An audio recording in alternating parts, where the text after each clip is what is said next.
महाराष्ट्र शासनाची शिवभोजन थाळी योजना गरीब आणि गरजू लोकांसाठी अत्यंत फायदेशीर आहे। कोरोना काळात या योजनेचे महत्त्व अधोरेखित झाले असून आज गरीब, गरजू व श्रमजीवी वर्गाला या थाळी योजनेमुळे पोट भरण्याची सोय मिळाली आहे।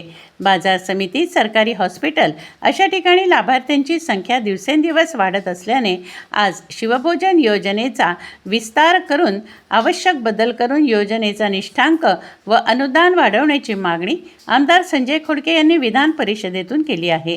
राज्य विधिमंडळाच्या पावसाळी अधिवेशनाला सुरुवात झाली असून मंगळवार दिनांक 23 जून 2026 रोजी वरिष्ठ सभागृहातील दुसऱ्या दिवसाच्या कामकाजादरम्यान अन्न, नागरी व ग्राहक संरक्षण विभागाच्या संबंधित प्रश्नावर चर्चा सुरू असताना आमदार संजय खोडके यांनी याबाबतचा मुद्दा उपस्थित केला।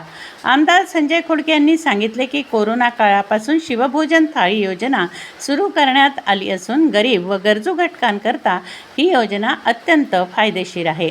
या योजनेअंतर्गत अवघ्या 10 रुपयांमध्ये 2 चपात्या, 1 वाटी भाजी, 1 वाटी वरण आणि 1 मूद भात दिला जातो। खऱ्या अर्थाने रुग्णालय परिसर व बाजार समिती भागात या योजना सुरू असल्याने गरीब, गरजू व श्रमजीवी वर्गाला जेवणाची सोय मिळाली असल्याने ही एक शासनाची अत्यंत चांगली योजना आहे।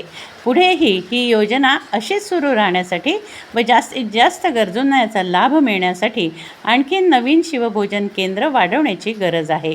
तसंच शिवभोजन थाळीतील पदार्थामध्ये काही पौष्टिक व पोषणयुक्त पदार्थांचा समावेश करण्यात यावा।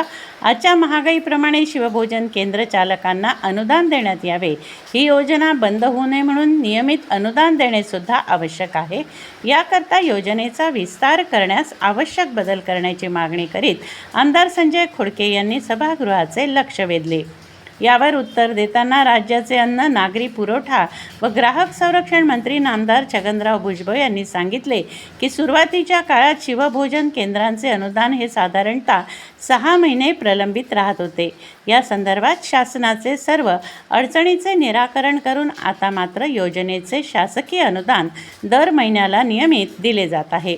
अनेक हॉस्पिटल व बाजार समिती परिसरात शिवभोजन थाळी योजना सुरळीतपणे कार्यान्वित असून आणखीन नव्याने केंद्र वाढवण्यासंदर्भात राज्याचे मुख्यमंत्री तथा वित्तमंत्री देवेंद्रजी फडणवीस यांच्याशी चर्चा करणार असल्याचे मंत्री महोदयांनी आपल्या उत्तरात सांगितले। हॉस्पिटल व बाजार समितीसारख्या परिसरात योजनेचा निष्ठांक वाढवणे व नवीन केंद्र सुरू करण्यास प्राधान्याने परवानगी देणार असल्याचे सुद्धा नामदार छगनराव भुजबळ यांनी सभागृहासमक्ष सांगितले। शिवभोजन केंद्र एक राज्य शासनाची सर्वात चांगली योजना या 5-10 वर्षात चालू झालेली आहे। परंतु आपण जर पाहिलं तर कोरोनाच्या काळानंतर जो हातगाडीवाला आहे, जे दवाखाने, सरकारी दवाखाने आहे आणि बाजार आहे, बाजारपेठ आहे, तिथं येणारा गरीब वर्ग याला खऱ्या अर्थानं त्याचं जेवण किंवा त्याचं एक टाईमचं जेवण त्याला भेटायला लागलेलं आहे। परंतु राज्य शासनाने याला जी तरतूद आहे ती तरतूद फार कमी केलेली आहे आणि नवीन काही केंद्र निर्माण करण्याची गरज आहे। माझी आपल्यामार्फत शासनाला विनंती आहे की याच्यातलं जे पुन्हा त्याच्यात जे ॲटम जे दिलेले आहे किंवा ते जे देत आहे त्याच्यातही पुन्हा बदल करण्याची खऱ्या अर्थानं गरज आहे।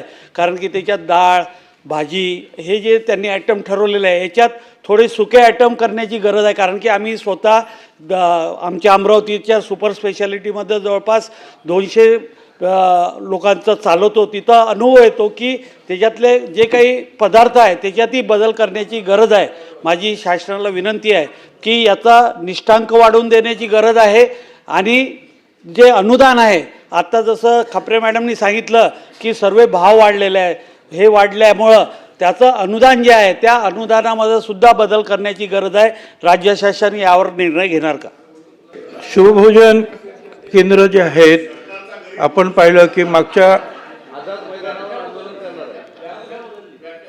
काही काळामध्ये 6-6 महिने पैसे मिळाले नाहीत, 7-7 महिने अनेक सन्माननीय आमदार महोदयसुद्धा माझ्याकडे येत होते, परंतु त्या अडचणीमुळे काही शक्य झालं नाही। मगाशी सांगितलं आता पैसे आपण पूर्ण देतो आहोत, पण आता यापेक्षाही जास्त आपल्याला शिवभोजन केंद्र वाढवता येतील का ते निश्चितपणे आम्ही फायनान्स आणि मुख्यमंत्र्यांशी चर्चा करून ठरवू। आणि दुसरी गोष्ट की अनेक हॉस्पिटल्स किंवा कृषी बाजार केंद्र या ठिकाणी सुद्धा आपण परवानग्या दिलेल्या आहेत. अशा ठिकाणी जर काही कोणाला परवानगी हवी असेल तर त्याचा प्राधान्यानं विचार करण्यात येईल.